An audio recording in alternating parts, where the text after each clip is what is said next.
Welcome back. Now, 8 young leaders from across the continent will form part of the inaugural African Union Youth Advisory Council. Now, the group will drive and advocate youth development issues.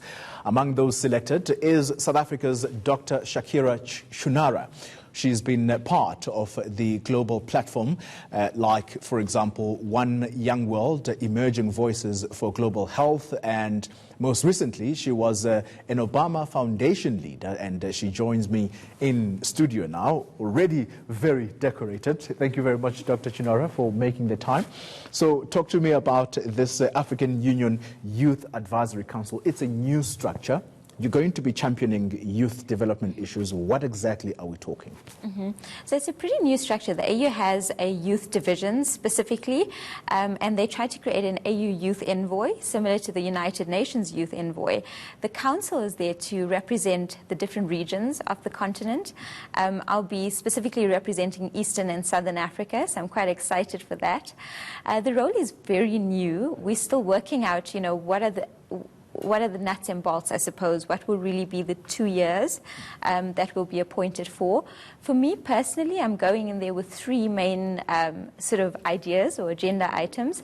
The one is to create a responsive African Union. The majority of the population is young on the continent, right? How do we start to bring the African Union closer to the young people of this continent, to start to own the policies, to push the agenda, to listen and brainstorm with young people themselves, and then finally to influence policies which push the young people's agenda as well.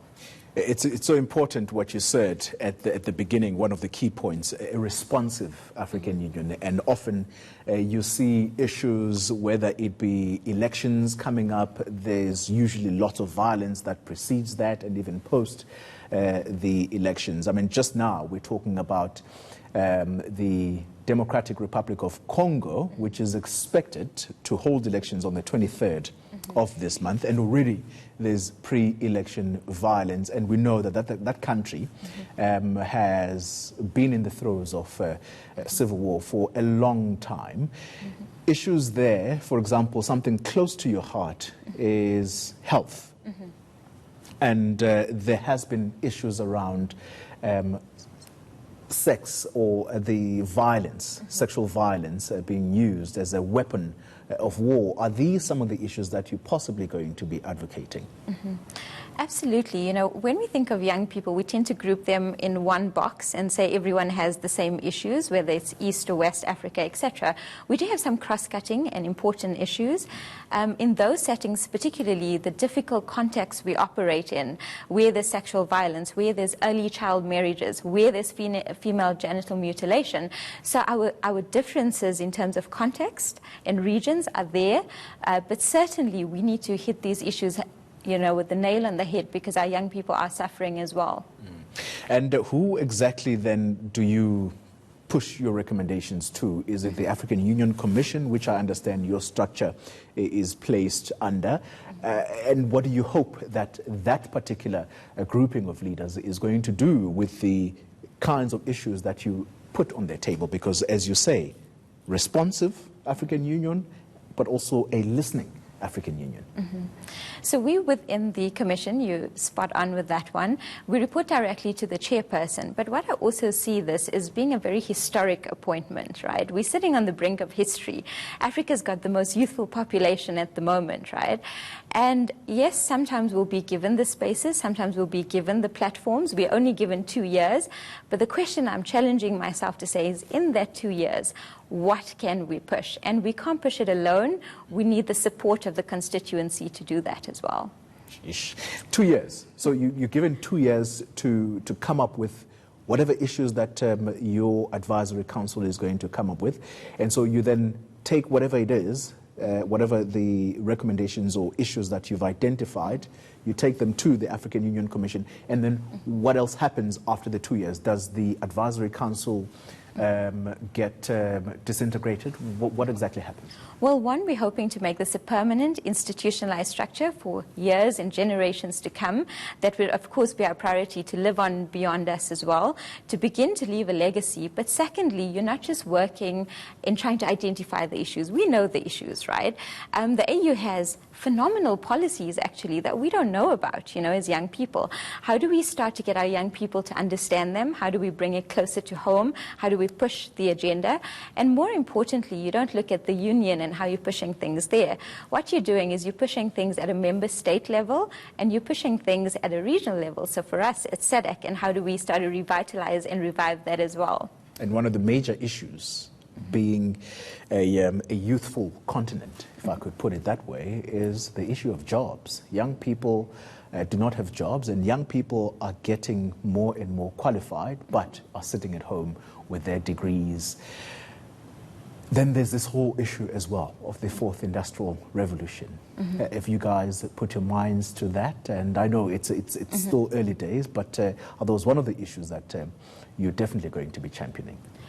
So when I was preparing for this interview, that's exactly what I was looking at the stats last night. So I love that you're asking me this question. And to remind everyone, over 50% of the South African young population is unemployed, right? The working population. In Africa, it's close to 60%. So it's a top issue for us. Here you're sitting with young potential. Your AU policies and member state policies are saying, let us step into young potential. But are you really providing the platforms and the opportunities for young people to really enter those spaces? If I could speak of personal experience, I think, for example, Government's National Research Foundation internship, I'm a graduate of that. And so having that work experience, someone believing in you, investing in you, all the way to that PhD level as well, has resulted in me being in this position. And how do I give back to young people on the continent and try and drive similar initiatives? Yeah. All right. Dr. Shakira Choonara, thank you very much for your time having come through, and good luck convincing those old leaders to move with the times, and some of them to get out of office, those who overstay their time in office. Do you have something to add around that, perhaps? Look, we can't transform the entire African Union in 2 years, but I do promise to represent the young people of this continent, to awaken the youth spirit on this continent, to push what in the 1960s we had Kwame Nkrumah and others pushing.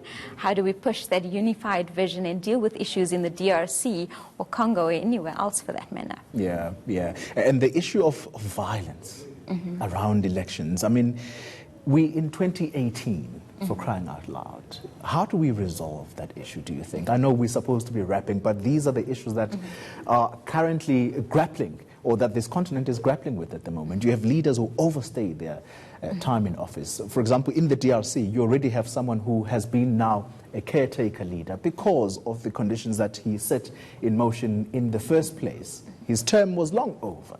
How do we resolve, how do we get around issues like that? Are you going to at least be pushing around issues like this, for example? I mean, we just have to look closer to home. Yes, we have our problems as South Africa, but what democracy has meant for us and has meant for the continent really is something that we can build on, and that's what we need to do. Also, like I was saying, you've got to empower the young people, you've got to enable them, you've got to create the spaces as well. But really what we need to do is challenge the status quo. You can't expect me to go into and change the entire dictatorship in Africa. But what you can do is start to reawaken the young people to care enough to push for that democracy, similar to our leaders who did that in South Africa. And I guess the start is by actually having a voice in the very same platform that these leaders sit, and perhaps this is the start towards that. Thanks again, Dr. Shakira Choonara. She is part of the inaugural African Union Youth Advisory Council, and of course they're going to be talking through the African Union Commission. That's who they're going to take their recommendations to, and we wish them the best of luck.